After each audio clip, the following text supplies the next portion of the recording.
Hello again, guys, and welcome back to another Big Al Devlin video here at the House of Devlin. Today is going to be the very first of a new series of stories, essentially storytelling, but based upon paganism. So basically, what I want to do, and I've described this in the video about my progression in the teaching of paganism, is teach you the stories that exists within Nordic paganism. Okay, I want to tell you right from the beginning, from Cosmos right to the end to Ragnarok. Okay, and I'm going to be splitting the videos into two. The first half of the video will be me just telling you the story. Okay, so if you just like to hear the stories of Thor and Odin fighting ice giants and things like this, then this is definitely the type of video that you will enjoy. And this is, going to be one of them. This is going to be the story of the creation of the cosmos. Okay? Briefly put, because of course I can't give every detail that exists within the story. I'm going to be doing this off the top of my head, so you hear it literally from the heart of a real pagan, what we believe. Okay? But if you enjoy just hearing the stories of paganism, this is definitely the type of video for you. But in the second part of each of these videos, you'll hear then my interpretation of what these stories mean, because of course they are religious stories in many respects. You could argue they are, and as a result, they do tend to have sort of ethics or morals or life story, like life teachings essentially inbuilt into them, and it's important to learn from them, because it guides you, because the stories themselves guide you how to live your life as a pagan. Now, unlike the Bible or anything, or the Quran or the Torah or any other religious text that exists out there, pagans don't have a formal religious text, and we never will, hopefully, because we believe that our stories are there to just simply be told in their own individual form. So the stories that you'll be hearing will be my own personal interpretation, my own personal discovery of the story, so on and so forth. And it may vary from things that you've heard before. It may vary from what another pagan tells you in the future or has told you in the past, whatever. It doesn't matter. The differences in our stories, or the way that we tell our stories, doesn't matter whatsoever. We don't care if there are differences in the same story. We don't even care if the meaning behind the story is even different. As long as the meaning has value, that's all that matters. And so what I'll be doing is, and I'll say this at the beginning of every video, is I'm going to now give you the story of the creation of the cosmos. But this is my own personal interpretation and understanding at this point in time of how the cosmos came into creation. Now, of course, over time, my own understanding and wisdom will hopefully develop. I may be retelling this story, as this is itself a retelling. If you want to hear the story that I told 2 years ago, I believe it was. It is here on the channel. It's in one of the playlists, Nordic mythology, I think I called it. The stories of something like that. You'll find the stories that I was telling, and you'll be able to hear how my understanding, or at least the way that I present the story, has changed over the years, and that's not a bad thing. It just shows, in fact, it's a good thing. It shows how I have become a real pagan.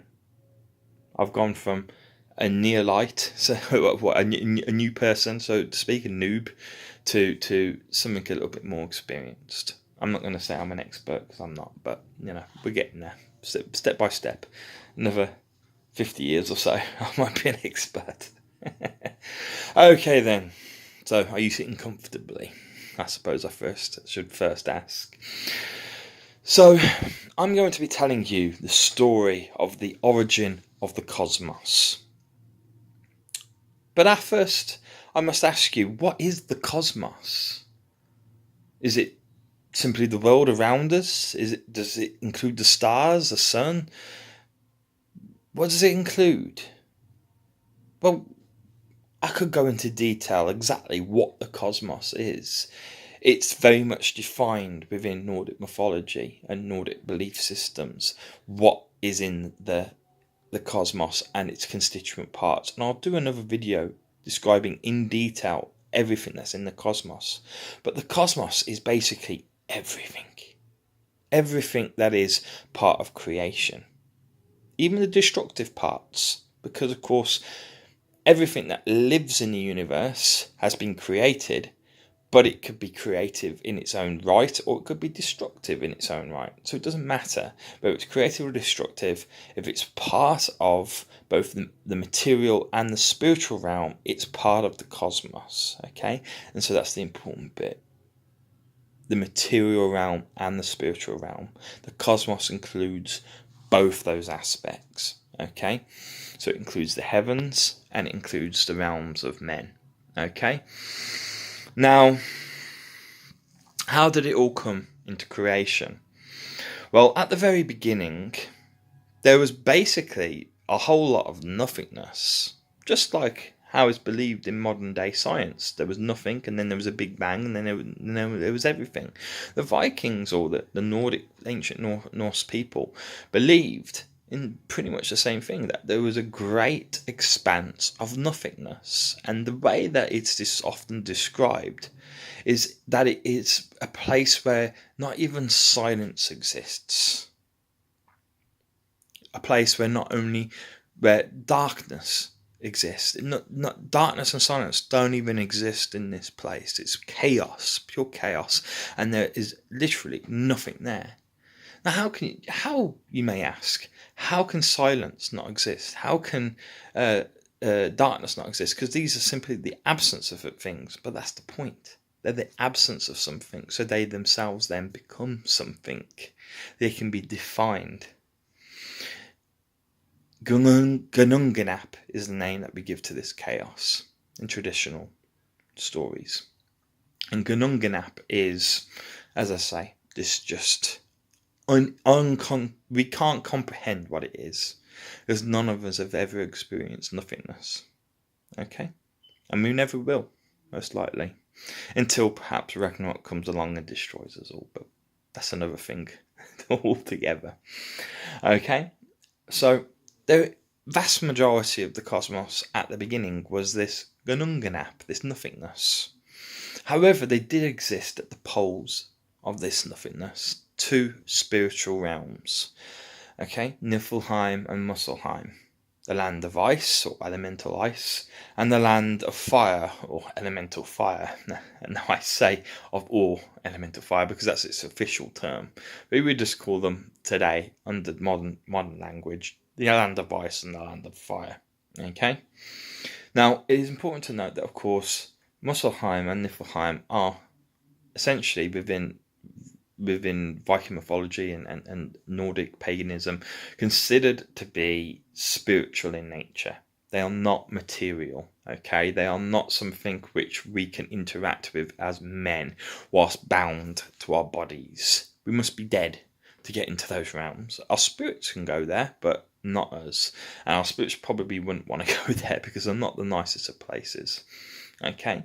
But at the very beginning, this is all that existed. This was the primal proto-universe, if you wish, before the bit that existed before the Big Bang, if you wish. And then all of a sudden, the Big Bang, if you wish, happened, if you want to put it in there, okay? If you want to put modern science into it, it fits perfectly.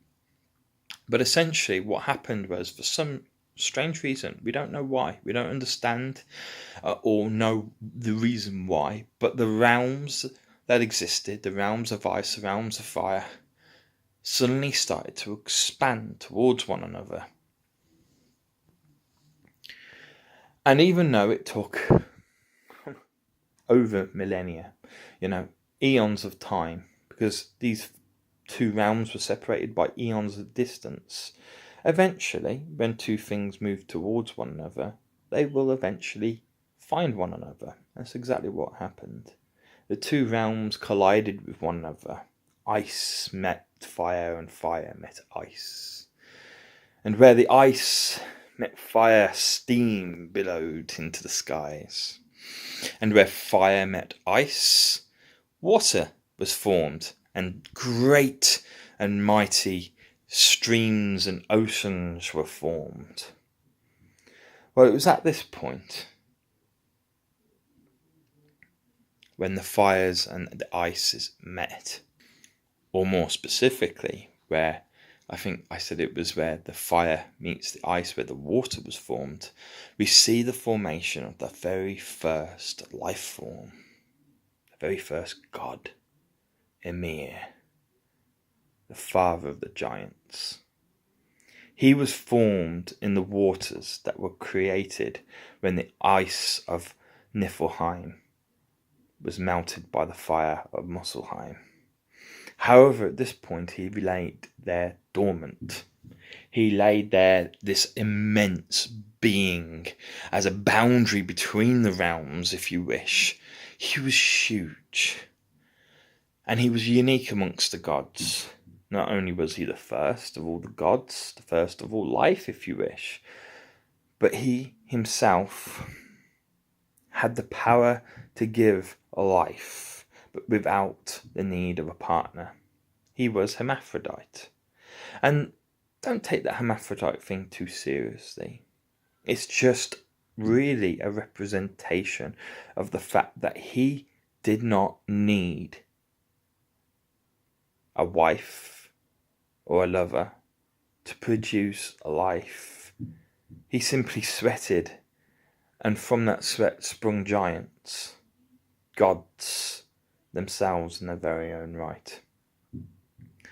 And the reason that they sprouted from his sweat, well, he himself sprouted, remember, from the waters that formed between the ice and the fire. So it's only fitting that they themselves come from the water that came from him. But this moment, as I say, he lay dormant. And despite the fact that he lay dormant, the universe didn't. The realms were still colliding with one another. And during this point, as the frost continued to melt, a cow called Audhumbla, a cow or a bull, however you wish to see it, because again, this was another hermaphrodite being, a being of pure creation. Like Ymir, it could give life, but it could only give life, or what we would describe in Nordic mythology, ecstasy, the breath of ecstasy. It could only give this the things that were already living. It could awake you, essentially. It could give you consciousness. It could make you aware, self-awareness. And what happened was Audhumbla emerged from the frost, from the ice as it melted, just as Ymir did. But unlike Ymir, it was awake, it was aware, it was self-conscious. In fact, really, I once saw Audhumbla as the being of pure creation, but really it's just a being of, it is a being of creation, but it is a being of, that gives you awareness, is a being of ecstasy, as we call it in our Nordic mythology. And you'll see this later coming in again with the creation of men and women. Now, as Audhumbla awoke, he went around and he found Ymir. And he gave him essentially this breath of ecstasy that I've just described. He gave him this awareness, this self-consciousness. He made him aware of the worlds that were around him. And Ymir awoke, and he became the first of the gods, not only to be born, but the first of the gods to see the worlds of ice and fire together. But Audhumbla didn't stop with Ymir. As the frosts continued to melt, more and more gods or godlike beings became discovered, essentially. And amongst these, you find the very first of the Aesir tribe, a god called Buri, which means progenitor in modern tongue. And he was given this awareness through the milk and through the tongue of Ortumbla. He was awakened, and he became aware. And he had a son. We don't know the name of the wife of Buri, as far as I'm aware, but he had a son. Of Buri, and he had a son called Bor, Bor, and Bor, believe it or not, means son. Now he himself married Bestla, okay, which translates again into wife. So you can see these are simple names for the very oldest of the gods. And they had, of course, Bestla, believe it or not, was the daughter of the giant Bolthorn, which translates into baleful fawn, but Bolthorn, as I say. Now that meant that the children that Bor and Bestla had were half giants. They were half giant, half Aesir, and their names were, there were three sons, Odin, Vili, and Ve. Now you may not have heard of Vili and Ve, and there's not a lot on them, so you don't be surprised that you haven't heard. I'm not surprised if you haven't heard a lot on them, because I haven't heard a lot on them. I've researched them, I've tried to find out more about them, but there's not a huge amount on them. But we know a lot about Odin, because of course Odin in Nordic mythology, and this Nordic paganism, and this is where it varies from Celtic paganism, for example, becomes what we term the All-Father, the God of gods. This is during a later period, during the golden age of Asgard, essentially, which is essentially what we're living within at the moment. Okay, it's the period of time where Odin rules, the period of time between the creation of the universe and Ragnarok, ultimately. But Odin rules. Okay, now there's one important event that really occurs, or two important events that occur that I need to talk about before we finish our story, and the first of which is the death of Ymir. Now this itself could have its own story, and I could tell it separately, and in fact I may very well do so, where I give you the details of what happens to his blood and all the rest of it, and what happens to the giants when obviously their father is killed, and so on and so forth. I will give you a more descriptive story on this, but because we are talking about the cosmology as a whole, I'm not going to focus on any aspect in significant detail. I'll only just sort of outline what happens. Basically, Ymir grew jealous of the Aesir. That's the gods that were found in Niflheim, essentially, made of pure ice. Okay? He grew jealous of their beauty and of their power that he, for some reason, grew jealous of, because he was the most powerful of all the gods. Yes, he was ugly. He looked like a mountain. He looked like his features had been rock weathered down into the features of a face. He was so immense and so tall and so big that his colossal limbs had plants growing out of them, literally taking root within him. He was enormous, cumbersome if you wish. But despite his immense strength, despite his immense size and his power, and despite, most importantly of all, the fact that he alone, not even Ortumbla could do this. He could only give you the breath of ecstasy. He can make you aware of your life, but he alone could give life without marrying.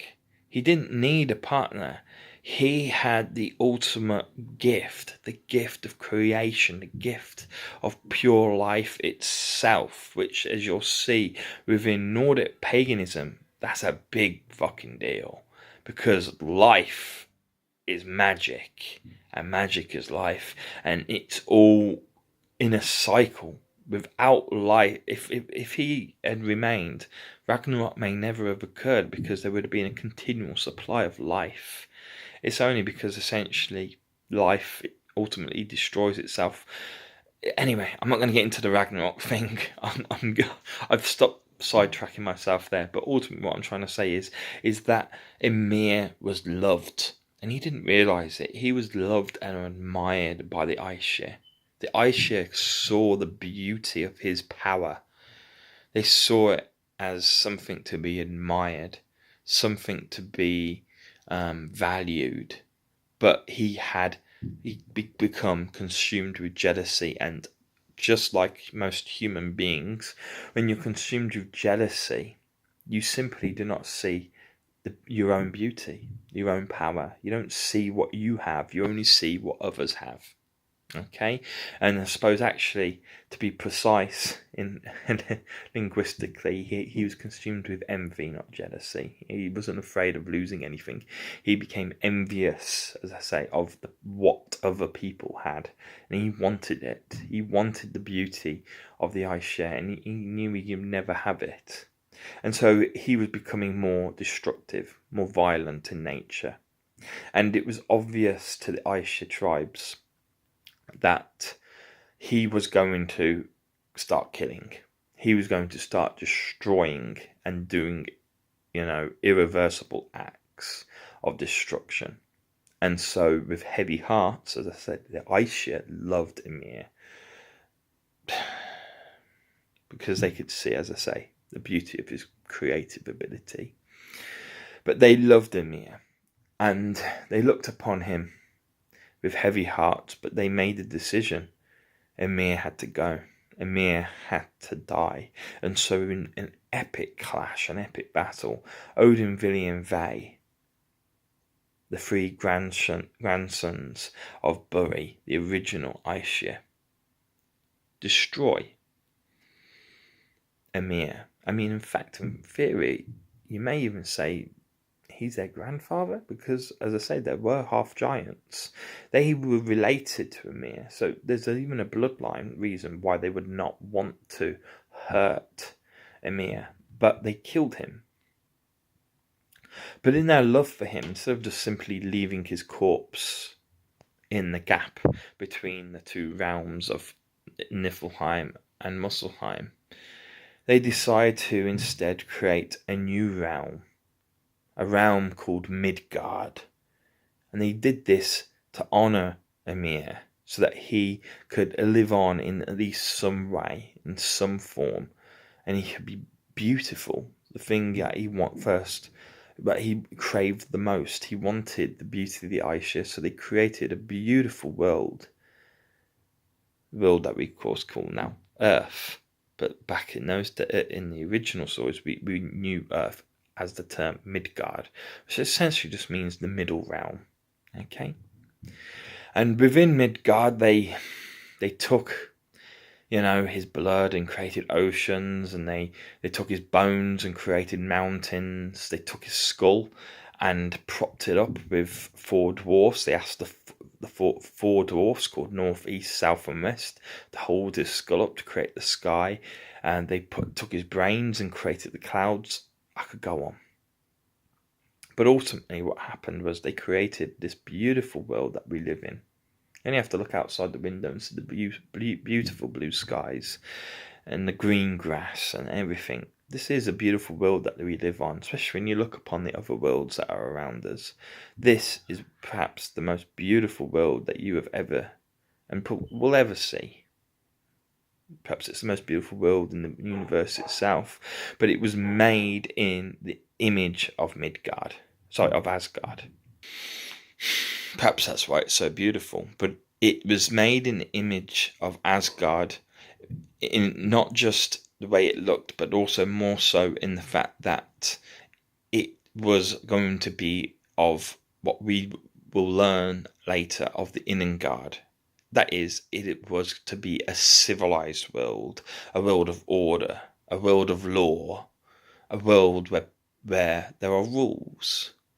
where there is judgment, where there is no anarchy, where creation far outweighs destruction.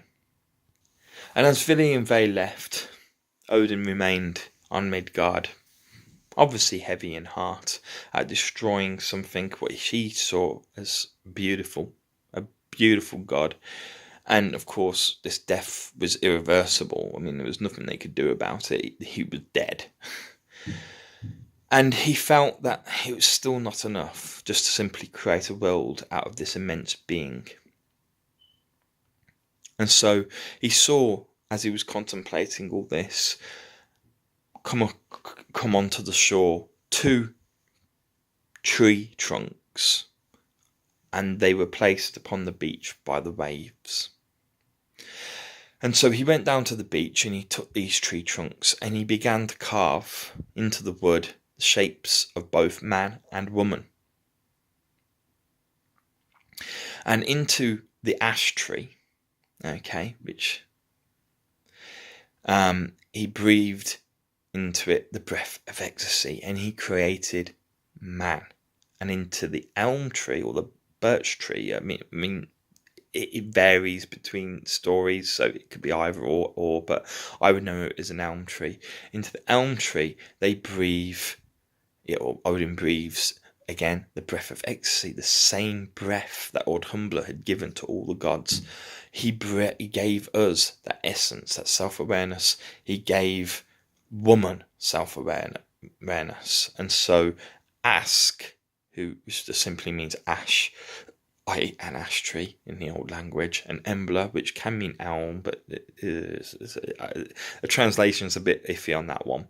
But the elm, the woman, she was given self-awareness, and the man and woman were created. And of course, the trees were part of Ymir. They were his hair. And so all vegetation was Ymir's hair. And so you see, man and woman had been created, but had been created from Ymir's essence. Our bodies are actually pure giant. But our souls, or at least what makes us aware, our consciousness, that comes as a gift from the Aesir themselves, from Odin himself. And so that's why we call Odin the All-Father, because we owe him a lot. We owe him his world, the world that we live on. We owe him a lot, our awareness. And although our bodies come from Ymir, they were carved in the shape that they are by Odin as well. And so really, that's the last thing I really need to tell you about cosmology. That is how essentially the realms came into existence. It's certainly how Midgard came into existence. Man and woman came into existence. Asgard and that, I don't know how exactly they fitted into all that. That's something that I'll look into, and perhaps you can discuss with me. How did the other 6 realms out of the 9 come to in existence? Because of course we've got Niflheim and Muspelheim. These existed and always existed. We got Midgard created from Ymir, but Asgard, Svartalheim, Jotunheim, all these all the other realms, Vanonheim and of course Alfheim. Where did these come from? Were they just created as byproducts of the interaction of Niflheim and Muspelheim? I'm not sure. But this is something I will look into to expand my knowledge, because it's obviously I've just identified a gap in my knowledge. It may be that there's no answer on that, but at least I can go and expand that. Well, I hope you enjoyed this story, guys. I've tried to make it as entertaining as possible. It's a little dry, the cosmology story, I must admit. It can be a little dry, but there's a lot behind it. And as I say, I'll do a second video at one point, closely following this, where I look at some of the facts that you may have missed, such as the hermaphrodite aspects of some of the gods and what that means. I've kind of done some of the analysis whilst telling the story, and I do apologise for that. So please don't formulate your own thoughts in between watching this video and the next video. Try to ignore what I've told you, and come up with your own ideas, and then watch my second video, where I explain what each of the aspects mean, or could mean, or mean to me at least anyway, and then we can have our discussion as to what we think has happened, okay, and why, and what's the meaning behind it, if there is any meaning. I mean, it is the creation of life, so there's not a huge lot of morals here, but there are actually quite a few hidden away in the smaller stories, which I'll go over at one point. Okay, guys, so thank you for watching, and I will see you hopefully very soon.